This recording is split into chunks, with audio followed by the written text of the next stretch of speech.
캐나다에서 가장 큰 도시 토론토.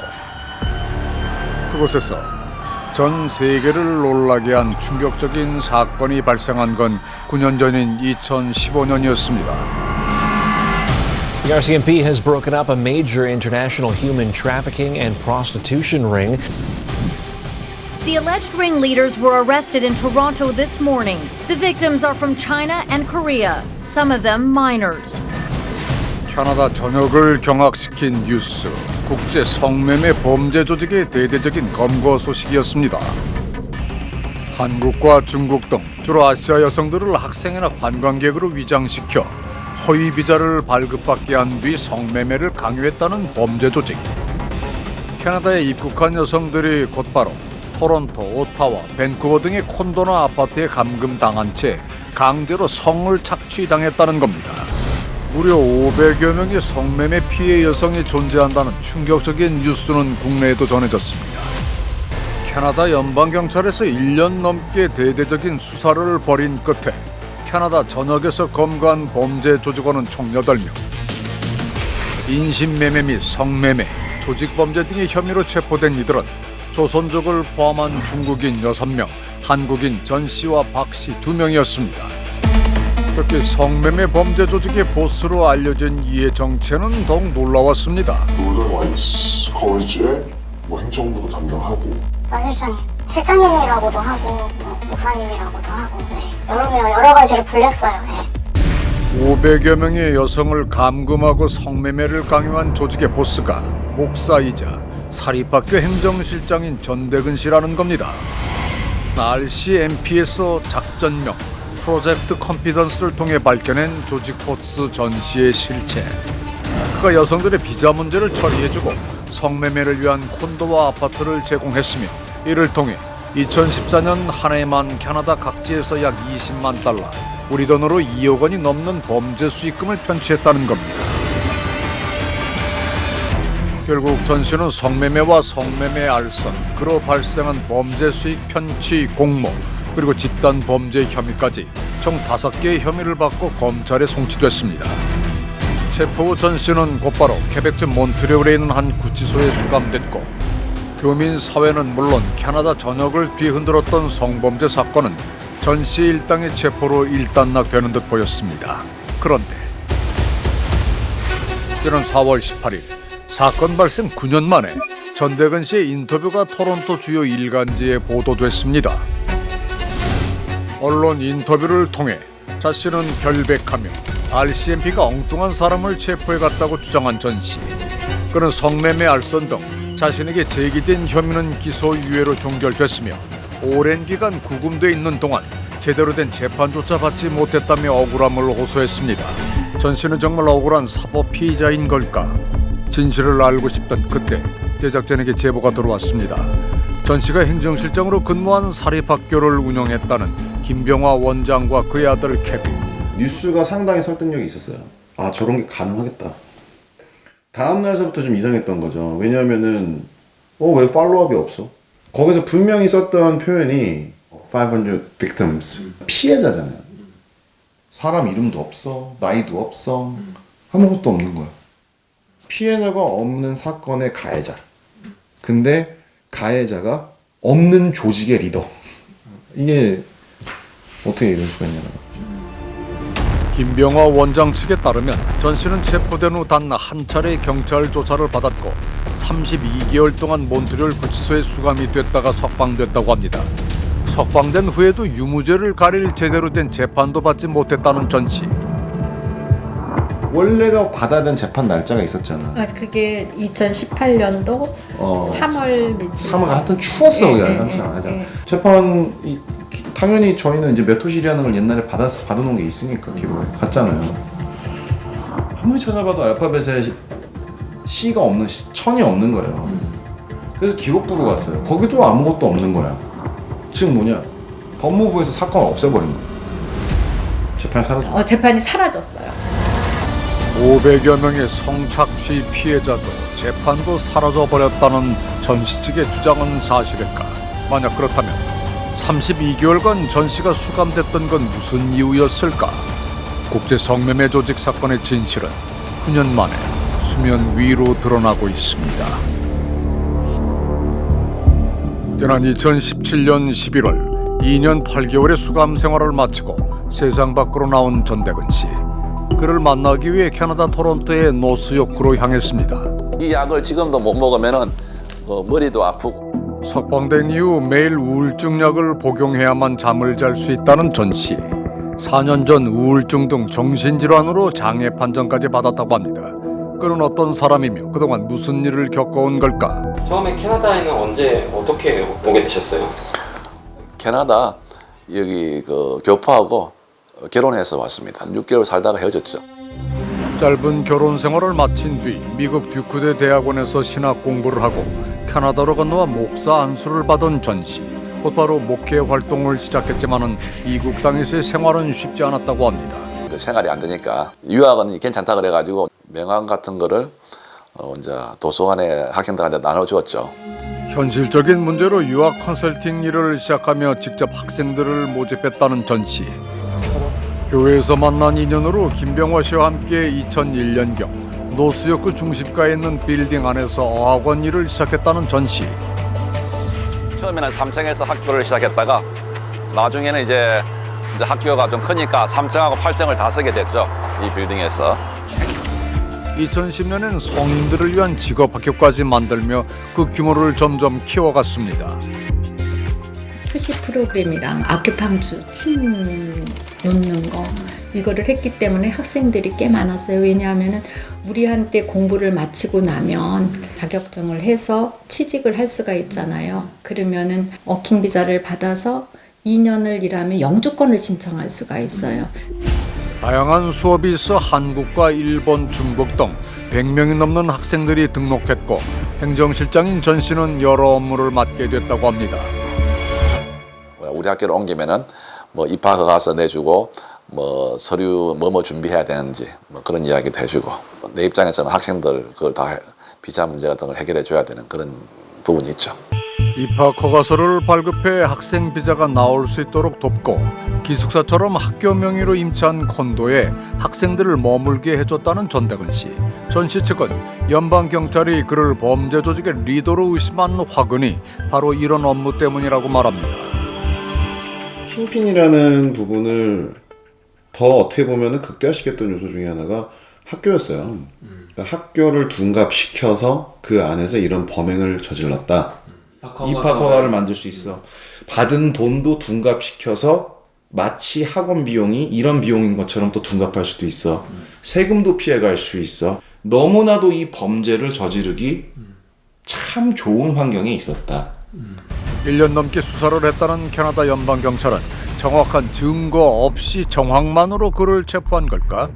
수사 자료를 모두 살펴봤다는 루커 기자는 연방경찰이 제시한 전 씨의 혐의가 설득력 있게 보인다고 말합니다. The RCMP documents, the police reports, are a lot more complicated. The intercepted communications, text messages, make it seem as if, Mr. Chun is involved in some way. 연방경찰이 처음 전 씨 존재에 대해 알게 된 건 성매매 여성을 업소에 알선해주는 업자인 중국인 르네와 한국인 박 씨의 통화를 감청하면서부터였다고 합니다. 전 씨와 이들 사이에는 어떤 대화가 오갔던 걸까? 수사 자료에 나온 감청 내용을 확인해 봤습니다. 2015년 1월 30일 박 씨는 전대근에게 연락해 한 여성이 서류 문제로 구류당했으니 조언을 달라고 요청함. 전 씨는 이름과 방식을 바꿔야겠다고 말함. 박 씨는 전대근과 이민 절차 및 서류에 대해 논의함. 그들은 앞으로 더 조심해야 할 것이며 토론토가 아닌 밴쿠버에서 비자를 받아야겠다고 말함. 이런 내용을 토대로 연방경찰은 박 씨가 관리하는 성매매 여성들의 비자 문제를 전 씨가 처리해주고 있다고 판단했습니다. 2015년 1월 20일 르네는 본인이 뒤에 위치한 집에서 지내겠다고 함. 전대근은 르네가 매달 15일자에 1,450불의 월세를 낸다면 상관없다고 함. 전대근은 르네에게 얼마나 줄 수 있냐고 물어봄. 르네는 아마 1만 불에서 2만 불 사이가 되겠지만 정확한 금액은 집에서 계산을 해보고 알려주겠다고 말함. 전 씨가 르네에게 콘도를 제공하고 돈을 건네받는 정황이 확인됐던 겁니다. 실제로 전 씨의 집에서 현금 3만 달러, 한화 3천만 원에 달하는 돈이 발견되기도 했습니다. 전 씨는 왜 성매매 알선업자인 두 사람과 의미심장한 대화를 나누고 돈을 주고받았던 걸까? 제가 학교 콘도를 한 20개 정도 관리를 하는데 학생들이 중간에 계약 기간 끝나기 전에 나가버리면은 아무나도 저는 그 사람을 받아서 손실을 메꿔야 되지 않습니까? 콘도가 비어 있으면. 그래서 캐스머에 광고를 내니까 그렇게 해서 이제 그 콘도 서블리스 오는 걸로 알게 됐습니다. 전대근 씨는 세입자를 구하기 위해 한인 커뮤니티에 지속적으로 콘도 렌트와 관련한 글을 올렸는데 그 글을 본 한국인 박 씨와 중국인 르네가 월세 계약을 하고 싶다며 먼저 연락이 왔다는 겁니다.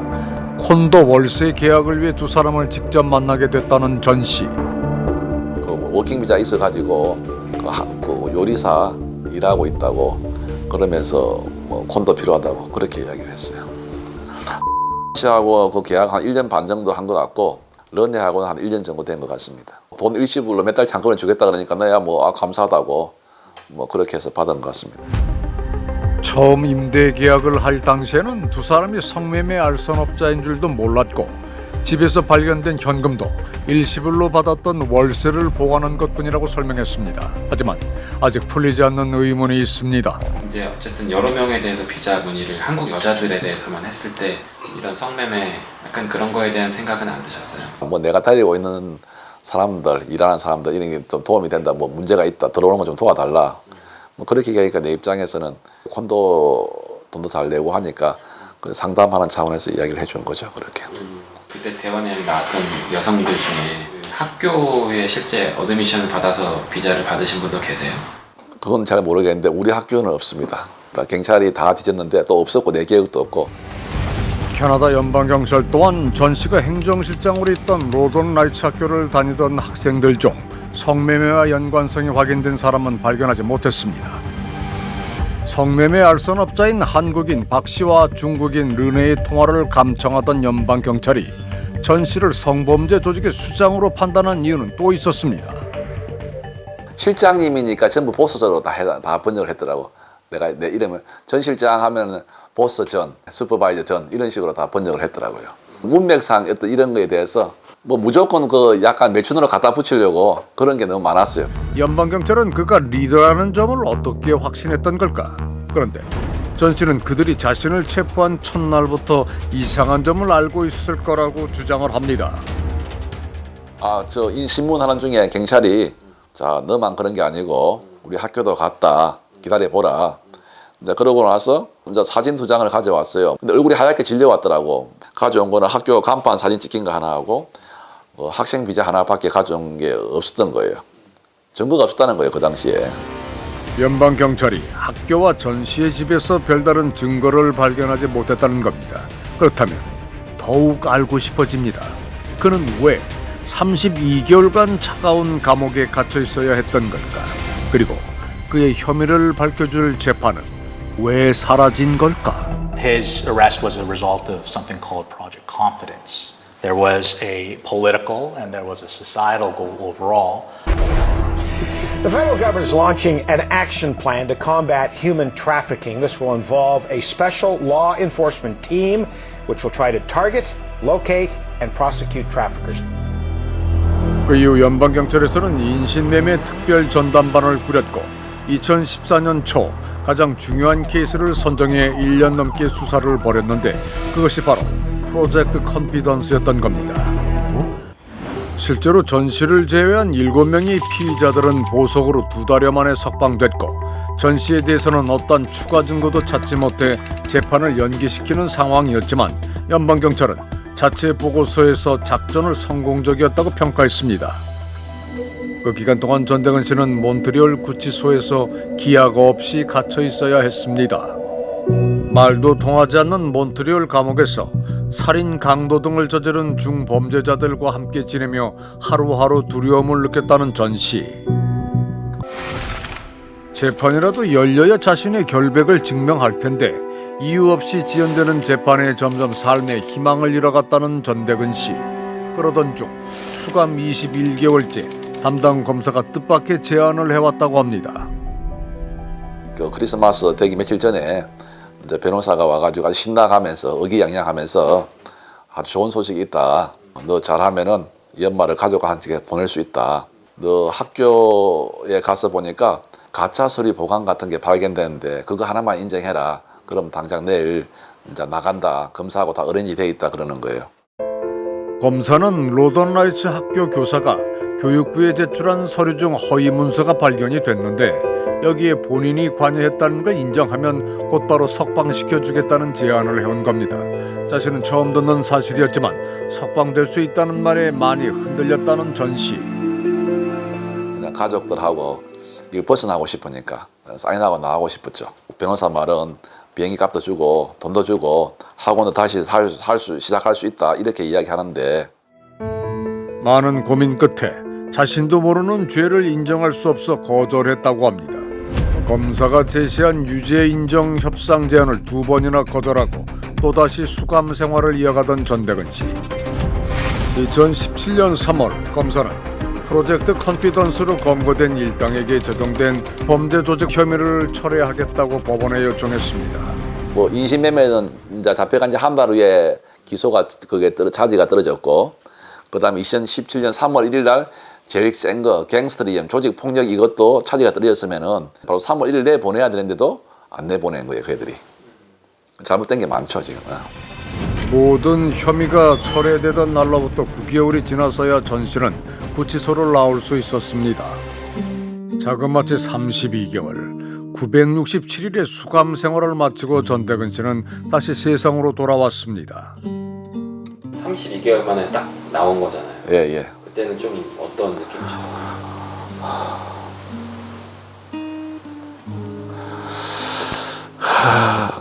그 많이 울었죠. 그 교회 가서 그 앞에서 많이 울었어요. 예. 감옥에서 품었던 오랜 서름을 김치찌개 한 그릇으로나마 달랬다는 전 씨. 하지만 그의 사건은 끝이 아니었습니다. 그 행사 사건을 멈추게 하는 거 이게 무죄는 아니에요, 그게. 지금 저는 이제 재판에 가서 무죄를 받으려고 한 거였고. 석방 4개월 뒤 예정된 재판에서 무죄를 증명하기 위해 지인들과 함께 재판을 준비하던 전대근 씨. 그런데 3월 12일 날 재판이 열릴 줄 알고 우리 그 전날 이제 여기서 차로 그때 우리 원장님도 오고 큰별이도 오고 해가지고 이제 성목사님하고 4사람이 차로 갔죠. 몬트리올까지. 이제 법원 리스트에 보니까 내 이름이 없는 거예요. 그래서 이제 1층으로 법원 사무실 내려갔죠. 왜 이름이 없냐 그러니까 케이스 다 끝났다고 이거 코트 로고를 다 뽑아준 거예요. 이렇게. 예정된 재판일보다 2주 전에 자신도 모르게 재판이 이미 끝났다는 겁니다. 사건의 당사자도 모르게 종결된 재판. 검사가 요청한 기소유예는 어떤 의미인 걸까? 기소유예는요, 무혐의 처분은 아니에요. 그러니까 무슨 얘기냐면 기소가 유예되셨다는 거는 두 가지로 볼 수가 있어요. 판사가 기소를 유예시키는 경우가 있고요. 그거는 이제 무혐의 처분이 되는 겁니다. prosecution stay가 있어요. 그 이제 검사 측이 유예를 시키면 1년 안에 다시 심리 요청을 할 수가 있습니다. 그럼 1년 안에 다시 하지 않으면 어떻게 돼요? 그러면 그때 이제 아예 그냥 스테이로 이제 무혐의 처분이 되는 겁니다. 기소 유예를 통해서 약간의 이제 석연치 않게 남기는 거죠. 뒤끝을. 예. 이게 이제 민사에 좀 영향을 미치기 시작합니다. 무혐의 처분이 나야지만 민사소송을 제기할 수 있다는 어떤 그런 판례들이 좀 있어요. 예. 그렇기 때문에 스테이를 해버리면 민사소송 제기가 안 될 수 있는 가능성도 배제할 수는 없습니다. 2019년 2월 전대근 씨는 검찰의 추가 기소가 없어 최종 무혐의로 인정됐습니다. 하지만 그에게 씌워진 낙인은 사라지지 않았다고 합니다. 4월 6일 날 왔어요. 갑자기 7시로 문 닫았고 인터넷 뱅크. 전 씨에 대한 과거 기사를 본 은행에서 그의 계좌를 정지해버렸다고 합니다.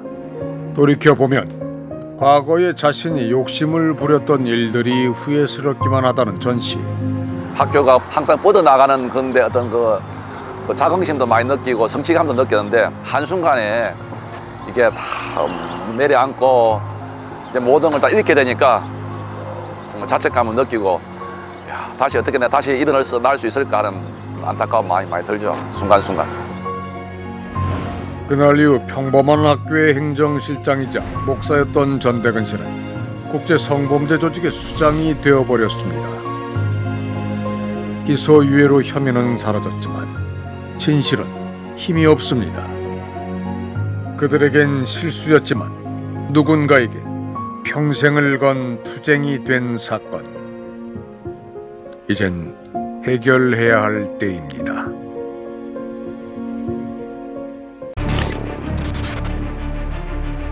그것이 알고 싶다에서는 최근 태국 파타야에서 한국인 남성을 살해 유기하고 출국 기록 없이 미얀마 또는 캄보디아 등 주변국으로 도주한 것으로 추정되는 김 씨의 행방을 아시거나 김 씨를 잘 아시는 분들의 제보를 기다립니다.